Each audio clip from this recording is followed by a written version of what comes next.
Assalamualaikum warahmatullahi wabarakatuh. Bertemu lagi bersama saya Katoha. Welcome to my channel.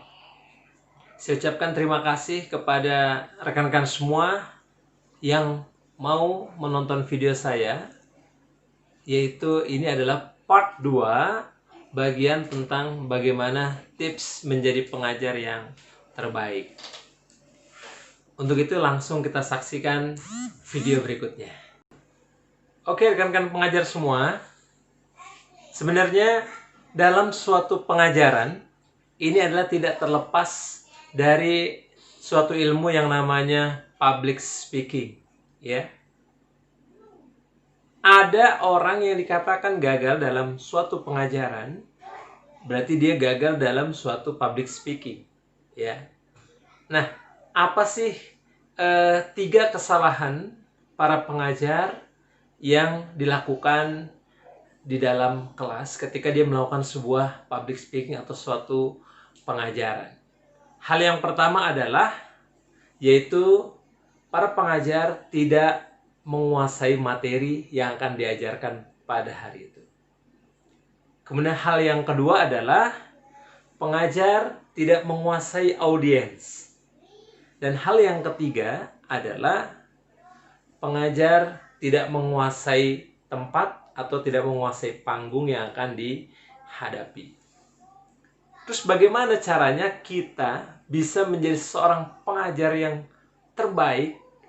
Yaitu caranya adalah 3 hal tersebut harus dipersiapkan.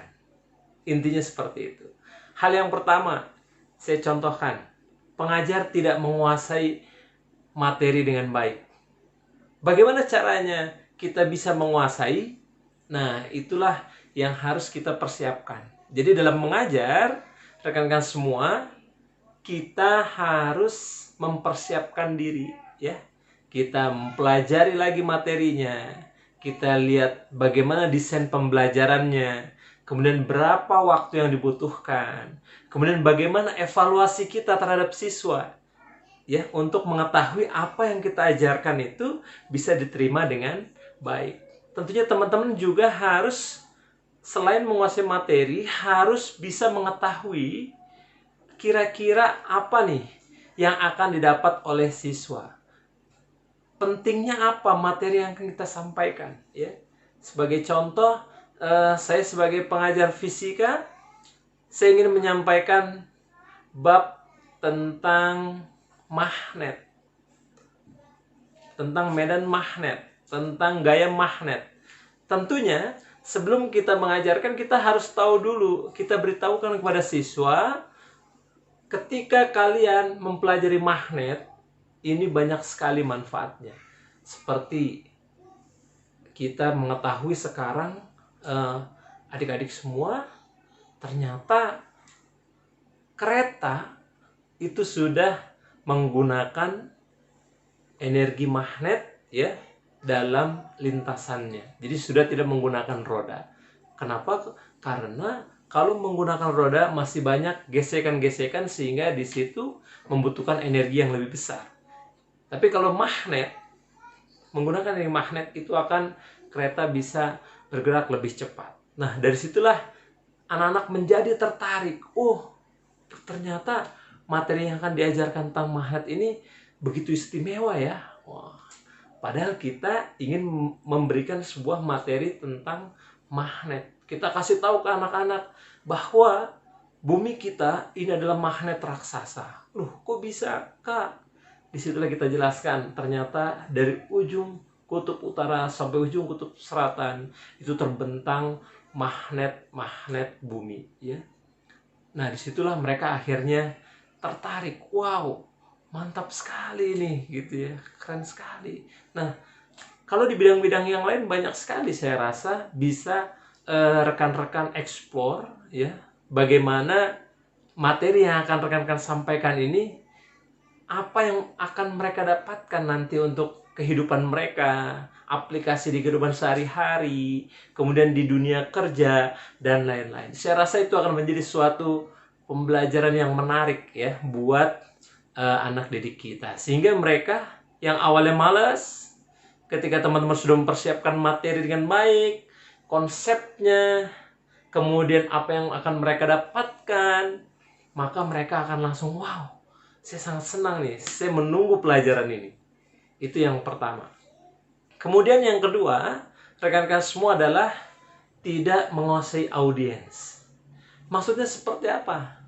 Maksudnya adalah ternyata audiens kita, anak didik kita itu berbeda-beda, ya, berbeda-beda. Ada yang mungkin kita mengajar anak TK misalkan.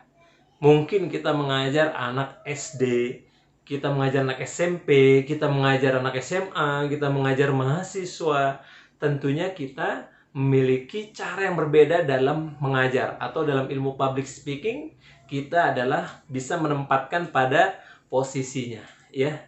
Ketika kita mengajar anak SD, "Hai adik-adik, gimana kabarnya nih?" Dengan penuh energi yang luar biasa kita memberikan motivasi. Coba adik-adik, yuk kita berdiri semua, kita lakukan ice breaking biar kita lebih semangat dan lain sebagainya.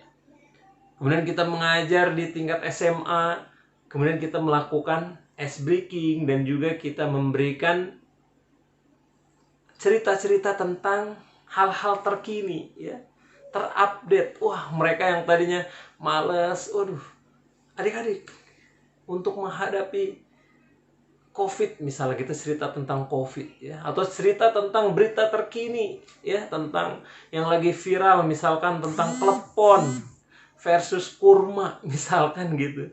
Nah, itu bisa mengunggah, oh gitu ya Pak ya, itu viral trending 1 di Twitter. Kita angkat menjadi sebuah pembuka dalam kita berinteraksi kepada audiens. Itu bisa.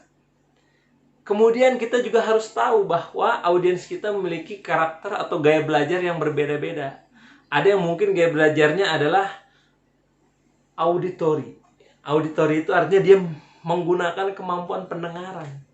Artinya suara kita dalam mengajar harus sangat lantang, ya, sangat jelas, ada intonasinya, tidak datar, gitu kan ya. Oke rekan-rekan, kita akan lihat bagaimana respon siswa auditori ketika bertemu dengan pengajar yang suaranya datar dan ekspresinya datar. In 1930, the Republican-controlled House of Representatives, in an effort to alleviate the effects of the the Great Depression, passed the the tariff bill, the Hawley-Smoot Tariff Act, which raised tariffs in an effort to collect more revenue for the federal government. Did it work? Anyone know the effects? It did not work, and the United States sank deeper into the Great Depression. Today, we have a similar debate over this. Anyone know what this is, class? Anyone? Anyone seen this before? The Laffer curve. Anyone know what this says? It says... Dan itulah yang diajarkan di public speaking. Bagaimana suara kita, bagaimana mimik wajah kita, bagaimana gerak-gerik tangan kita, itu juga harus kita pelajari. Kalau kita bicara datar gitu kan, maka anak-anak auditori yang kemampuannya dari pendengaran, dia akan merasa jenuh. Akhirnya dia nggak mengerti. Kemudian ada anak yang kedua, yaitu gaya belajarnya visual. Visual itu artinya gimana? Dia senang dengan pengajar. Makanya pengajar itu harus rapih. Ketika pengajarnya rapih, maka dia akan fokus. Tapi kalau ada pengajar yang pakaiannya miring sebelah, misalkan kotor, maka anak-anak visual itu akan terganggu. Si bapak itu atau si kakak itu kok pakaiannya kotor ya? Kok bajunya keluar sebelah ya? Dan lain sebagainya. Itu anak visual akan terganggu. Kemudian anak visual akan senang apabila dia diberikan dengan catatan-catatan yang menarik, ya, dengan spidol berwarna-warni misalkan, ya, atau kita berikan tulisan-tulisan yang bagus ya, atau gambar-gambar desain pembelajaran misalkan secara online misalkan gitu ya, desain yang bagus, itu anak-anak sangat senang.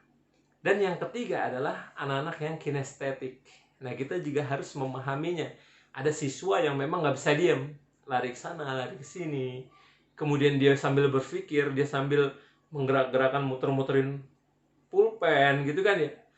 Terus dia begini-gini, mukul-mukul dan lain sebagainya, gerak-gerak. Itu adalah ekspresi dari mereka anak-anak kinestetik untuk konsentrasi. Jadi mereka ketika dia berpikir kadang-kadang kakinya digoyang-goyang. Itu adalah salah satu anak-anak kinestetik yang sedang konsentrasi. Dia butuh energi lebih dalam menerima pembelajaran. Dan ini kita harus memahami audiens tersebut. Makanya hal yang kedua tadi itu sangat penting ya, kita menguasai audiens kita. Dan hal yang ketiga adalah kita tidak menguasai tempat atau tidak menguasai panggung. Maksudnya seperti apa? Maksudnya pengajar itu harus hadir minimal 30 menit sebelum KBM. Kita sudah bisa melihat situasinya, kelasnya seperti apa. Kemudian kalau misalkan kita ingin menyampaikan, ini pakai medianya apa nih, gitu kan ya? Apakah menggunakan papan tulisnya yang pakai spidol apa pakai kapur, apakah menggunakan proyektor, itu kita harus sudah ready, kita sudah prepare.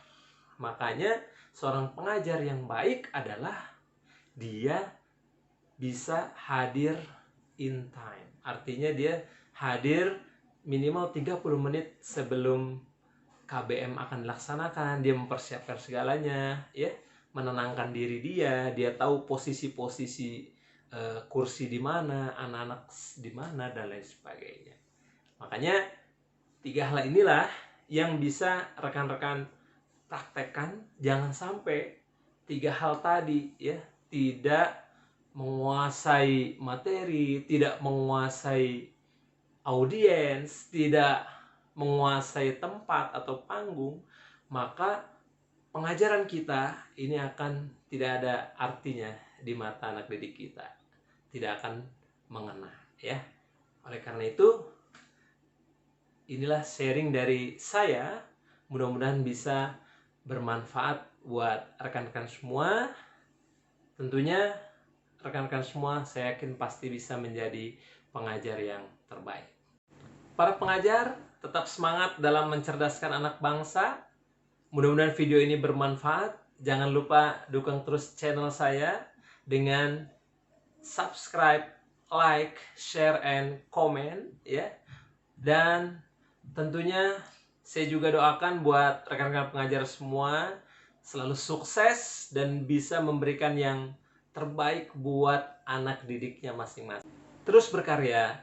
Wassalamualaikum warahmatullahi wabarakatuh.